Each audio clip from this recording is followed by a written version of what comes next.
It is Saturday morning cartoons, the last Saturday morning cartoons of 2023. It's been a wild year. Tomorrow or Monday, which is New Year's Day, I'm going to give uh, uh, each sign of the zodiac the year ahead oracle. So, with a suggestion of what might be the catalyst that will uh, bless you or challenge you in the coming year. So please stay tuned to that. It rained all night last night, and it rained pretty heavily. As a matter of fact, we have a very big skylight in the kitchen, skylight in the roof, and it started to leak, and our windows and everything else leaks in this house. It's an old house with cheesy new kind of windows and things like that. It's just the old windows would have been just fine, I'm sure, but somebody sold the owner a bill of goods, in my opinion. Okay, of course, I'm a crabby. All my life, I've been a tenant. But anyway, yesterday, because I was very excited about this new translation, wonderful, respectful translation of Eliphas Levy's The Doctrine and Ritual of High Magic, and translated, I think that mostly by Anthony McKittock, but with the wise and scholarly counsel of John Michael Greer, who's also uh, a skilled translator himself. Uh, and I went straight to the prayers to the elementals, or prayers of the elementals, uh, to get a feel for if I like this translation better than the more popular traditional Arthur Edward Waite translation. And while I have a terribly fondness for the Waite prayers of the elementals because uh, I've heard them so much over the last 50 years, uh, but still, I really enjoyed it. And I shared the prayer of the sylphs yesterday, and also uh, I I read Levy's introduction to the Conjuration of the Four yesterday, which was it's been so many years since I'd read it, and it's a marvelous introduction to what the elemental spirits are and what they are not. Okay, and it's all from Elvis Levi's uh, or Alphonse Louis Constant, uh, all from his sort of uh, wink, wink, nudge, nudge. I'm nominally Roman Catholic point of view.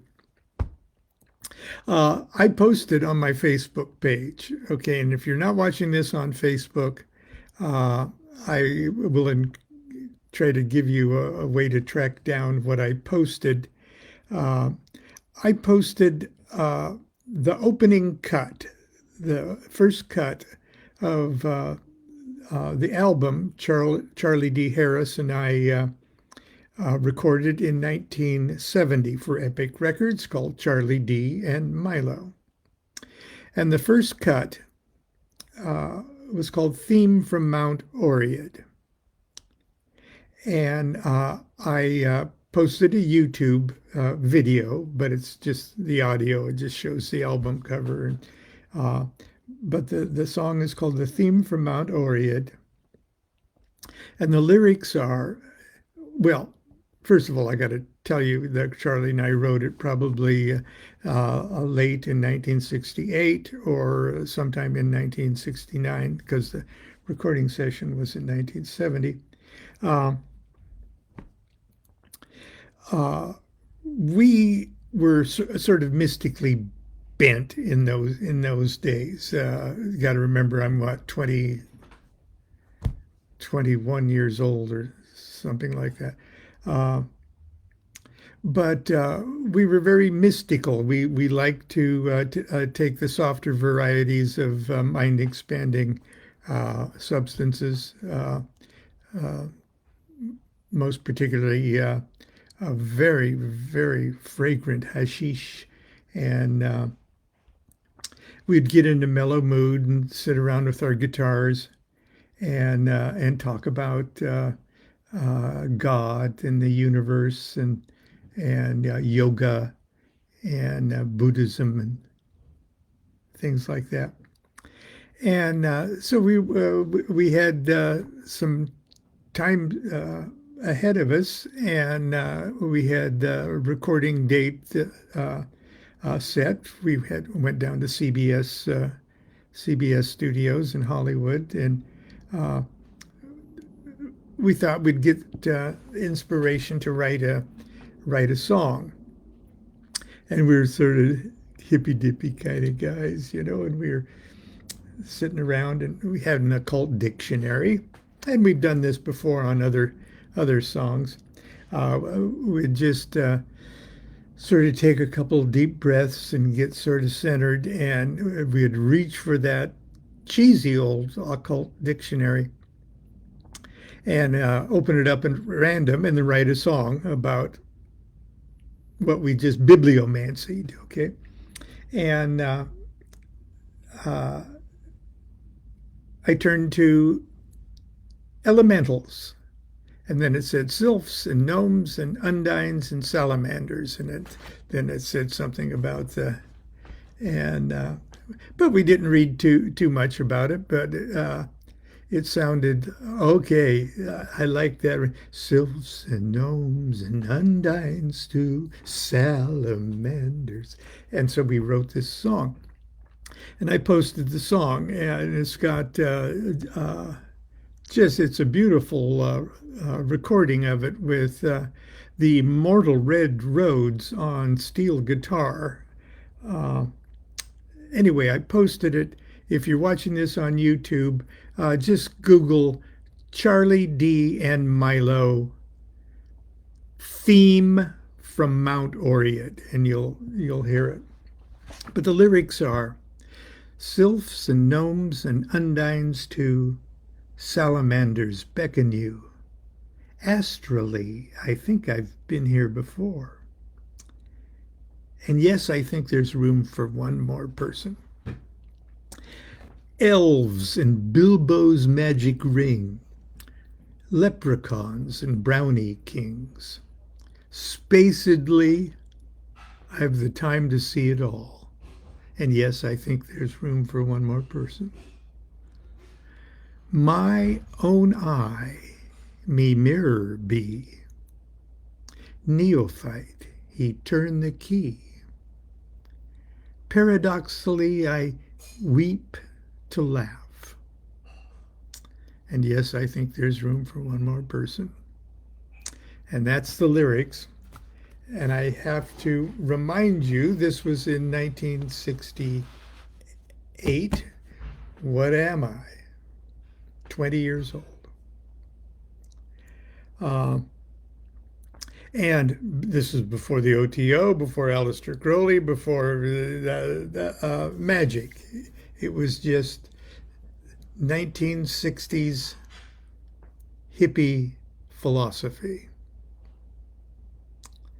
And so I thought I would share that. And if you're watching this on Facebook, please take a moment today, if for no other reason than to hear Red Rhodes' masterful steel guitar.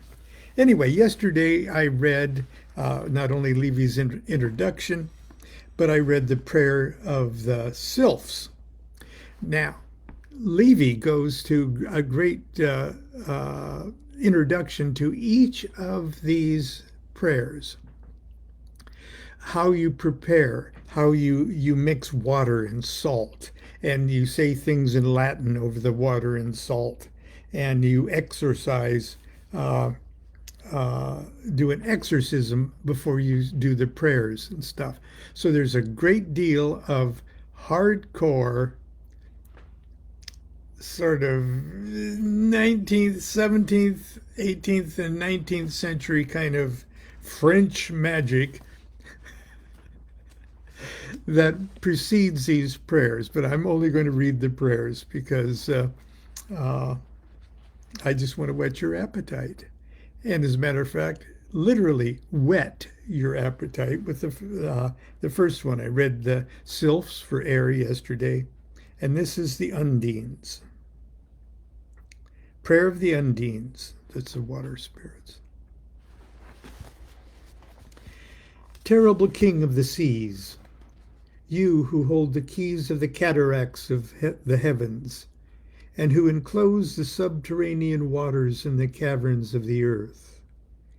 King of the deluge and of the rains of spring, you who open the source of the rivers and the fountains, you who command humidity, which is like the blood of the earth, to become the sap of plants, we adore you and we invoke you. We, your mobile and ever-changing creatures, speak to us through the great commotions of the sea, and we shall tremble before you. Speak to us also through the murmurs of limpid waters, and we shall desire your love. O immensity, within which shall be lost all the rivers of being, which are always reborn within you. O ocean of infinite perfection, the heights which you reflect in the depths which you exhale in the heights.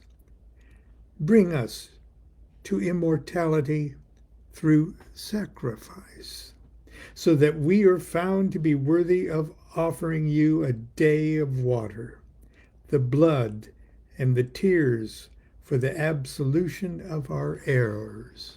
Amen. Can you see the Roman Catholic sticking through there? Okay. Prayer of the salamanders, the fire. Sylphs and no salamanders beckon you.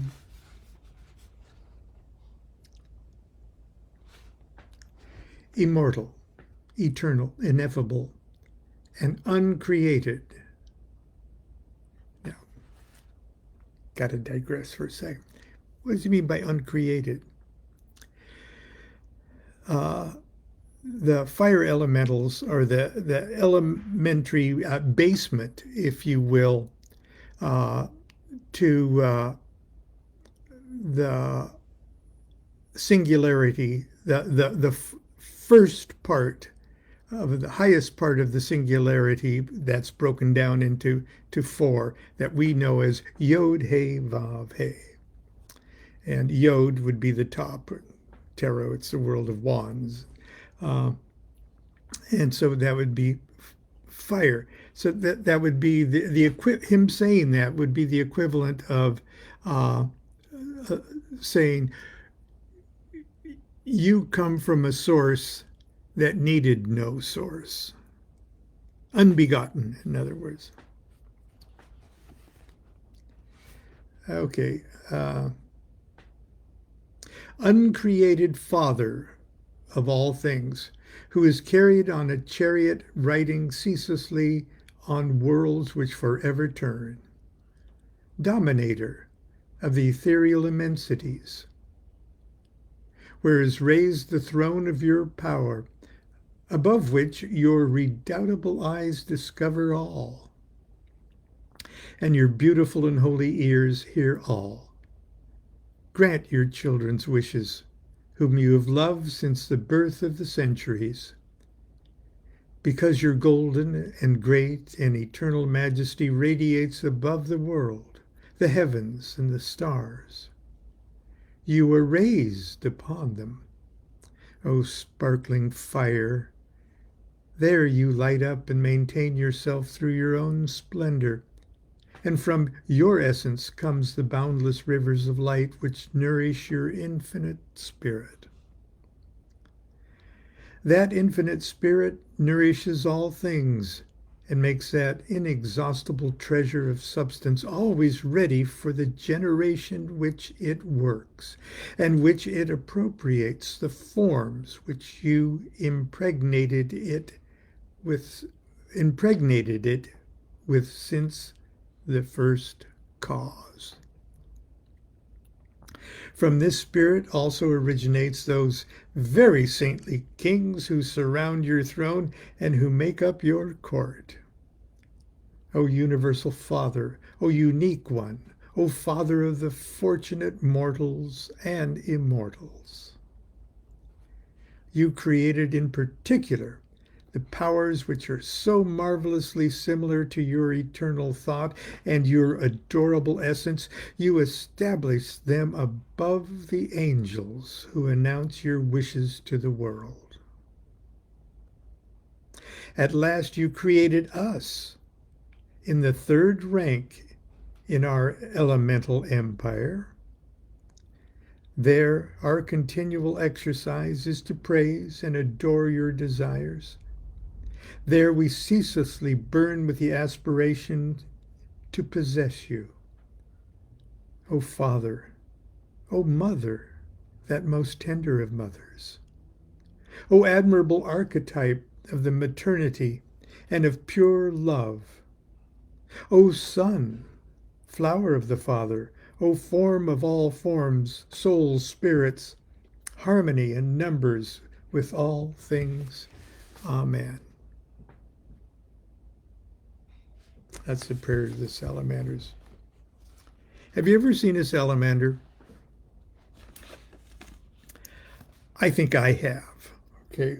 Yes, with the cones and rods of my eyeballs, I think I saw exactly what a salamander is. And I wasn't stoned either. I was sitting before the fireplace one evening, probably after a magical event of some kind, a Gnostic mass or something, because we always did those things in our home. And we were relaxing in front of the fireplace, and it was getting very, very late, and we were very mellow and almost ready for bed. And of course, you don't want to leave a fireplace going, and the fire had burned down to just embers in the bottom of the fireplace. And the wood was now just little chunks of things, little pieces that had broken down because we'd been poking at it to keep the fire going and things like that. So it's in the coals, if you will, of a wood fire. And every once in a while, every few seconds or so, that there'd be a little draft of wind, of sylphs, if you will, that sort of blew down the chimney and onto the fire, and would make the fire, the glowing coals, make them light up and then squirm a little. And I started to look very carefully at one of those squirming coals, waiting for the next breath of a sylph to excite it. And there it was. It was like the most beautiful, colorful, red and orange and yellow, almost tiger striped beautiful worm. But out of the, and it was a thick worm, not a really skinny worm, a thick worm, and it literally had a face with a delightful grin on it. And the next time a little breath of air made it squirm a little more, flames, yellow flames, actually came off of its back like wings. It was a textbook salamander. But that is just a phenomena of fire and air and fireplace and wood and combustion and things like that. But what made me know it was a salamander was within that delightful grin on its face, I sensed consciousness. Now, as Levy pointed out yesterday, they only have consciousness, they only have thoughts that you put into them. Well, obviously I was being the magical observer in this, so I don't deny that. But there's a consciousness that you feel, definitely feel, sort of like when you take a nap on the couch and all of a sudden you feel the presence of another consciousness and you open your eyes and your dog is looking at you, and you knew it was there because uh, you're totally aware of another consciousness, of another observer, if you will, and a connection is made, and that's what I had with that salamander. But I digress. Here is the prayer of the gnomes.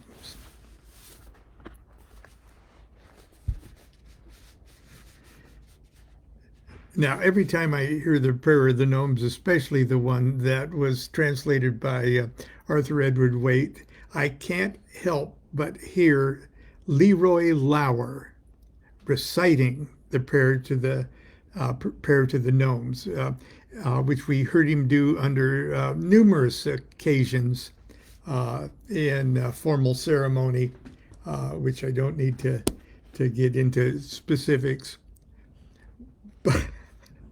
But we lovingly heard Leroy's do all of the prayers to the elementals, as a matter of fact, and no one can do it like Leroy. I hope you're watching, Leroy. Prayer of the Gnomes.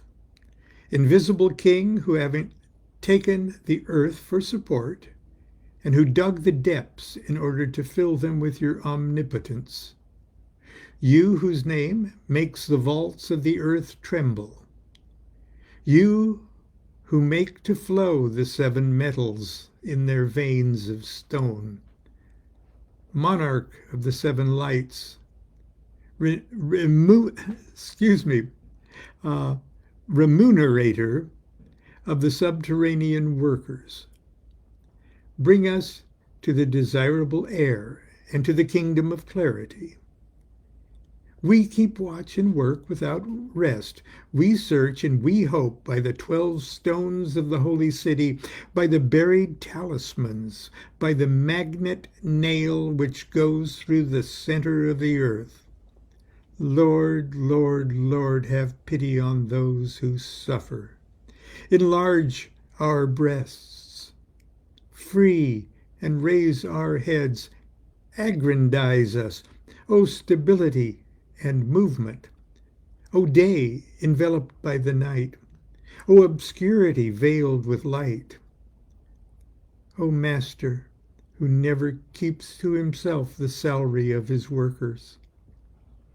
O silver purity, O golden splendor, O crown of living and melodious diamonds, you who carry the heavens on your finger like a ring of sapphire. You who ride under the earth in the kingdom of gemstones, in the marvelous seeds of the stars.